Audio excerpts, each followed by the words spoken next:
What's going on, guys? It's Frito here. You may know that Bastion got a new perk in Season 18. What you may not know is that it entirely transforms his playstyle in a way that would have been a rework in previous versions of the game. His new minor perk gives him a Nade reset when he transforms, which you might intuitively guess that means he gets 2 nades in a row, but what you may not realize means that you can transform out of your turret form whenever you want, meaning that when you need it, you can get 3 nades in a row. Yep, that is incredibly strong. And yes, of course, in Season 18, lots of perks are very strong, and Bastion is a gimmicky hero who's easy to hit. However, remember, they did reduce his hitbox size volume, but he's still incredibly easy to hit. But for me, this gives him an option to focus a bit more on Recon form and play him almost like a Junkrat, who holds position and then uses his big burst of damage abilities to finish kills. In the past, you probably assumed that Bastion was a hero that only was for shooting tank in his turret form, and the thing is, you can still utilize that part of it if you want, which is what's making him so interesting to play now. He isn't as easy to hard counter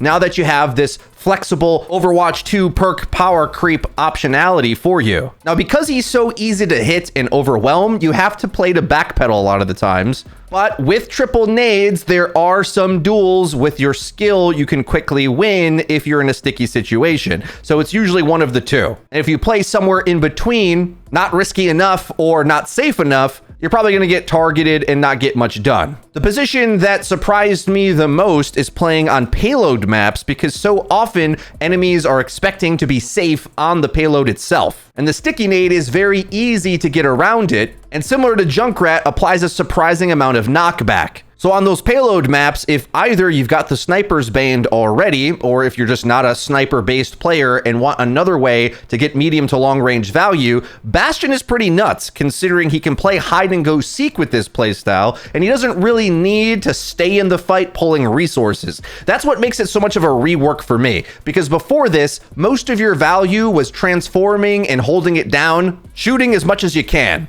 But in the triple nade version, you're a bit more like Junkrat, where you can pop out, blast all of your burst damage at once, get your value that way, and then kind of reset. That's all of a sudden now a low resource demanding version of Bastion, changing the personality of how he interacts with the game. Now, just some warnings. The characters that I found the hardest to go up against was Reaper and Genji, who easily farm on me, outposition me, and overall give me a hard time. I also will say that you're going to want to get the self-heal perk with this playstyle, because if you're going for the artillery shells in your transform, well, you're not really going to maximize the multi-nade because you're looking to get damage by staying in your transform, which might be fine as well. For me, I noticed the burst damage in the turret form feels pretty good at having a leverage point up against duels, but since the nade is just strictly better, I kind of suggest you set them up for the nade anyway, because it adds a bigger splash damage, knockback, area of effect, and you can stack them together and stay more in your recon form so you have a bit more mobility as well. Bastion's considered a greed hero, and the reason for that is that, like a character like Zenyatta,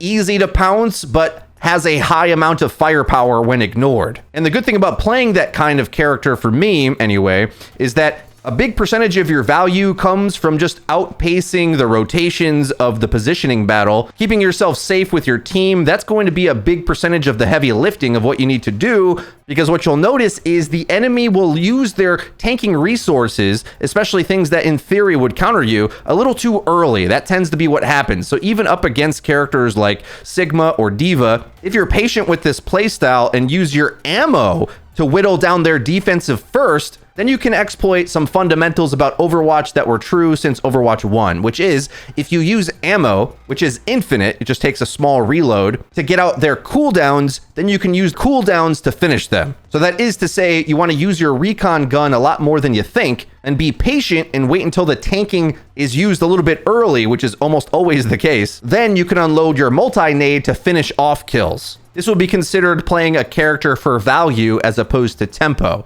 We don't really need to get an advantage early because our firepower is so high that as long as we're in position and the enemy missteps, we're probably going to win just by being on the back foot and letting them mismanage their ability to clear space into us.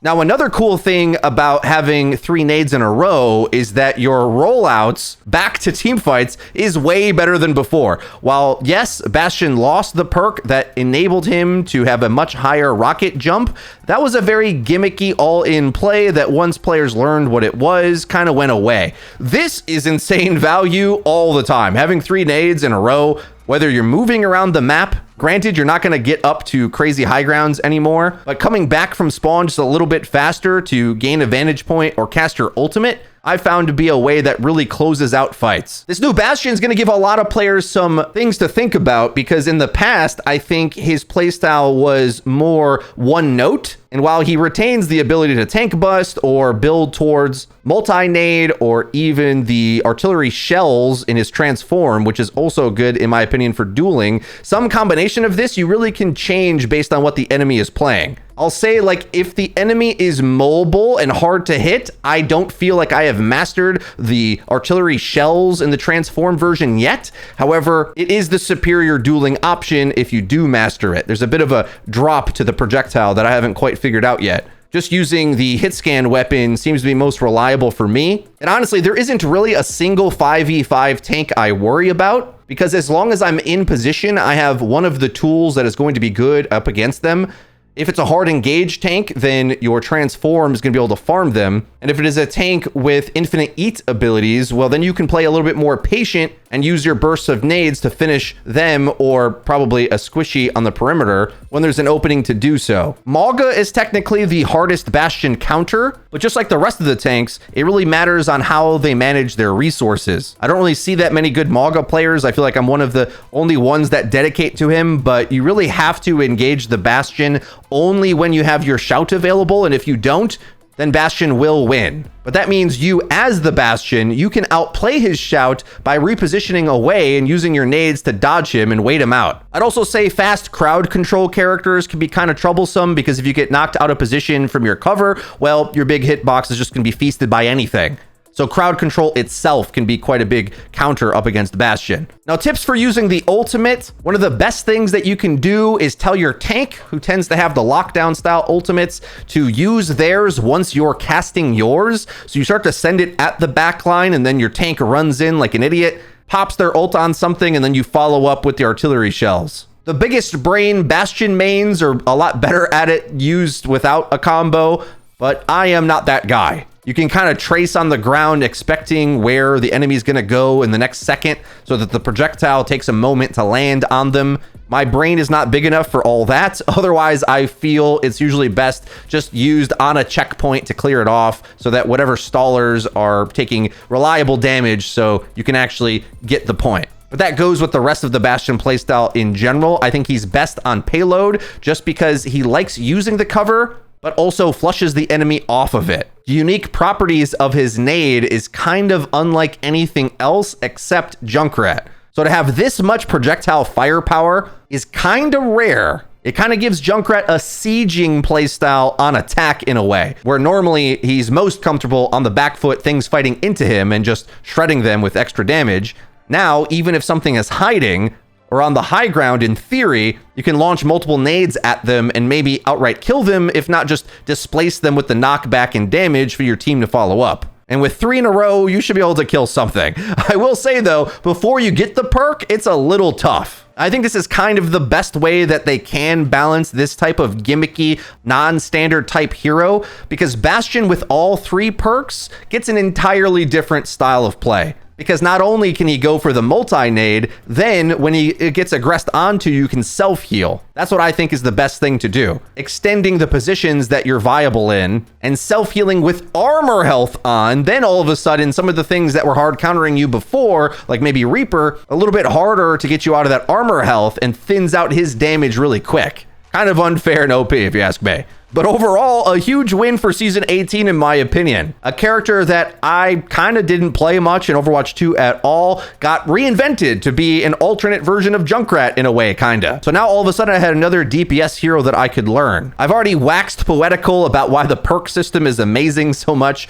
in recent videos, but I think this is just another example of why I love it so much. There'll be more videos coming out on other heroes and roles, a lot of them based on this perk concept of new playstyles being evolved involved. So if you enjoyed this video, please be sure to leave it a like, and don't forget to click subscribe and the bell icon to actually get notified when my videos come out. That's been it for me. I've been Frito. I'll see you guys next time.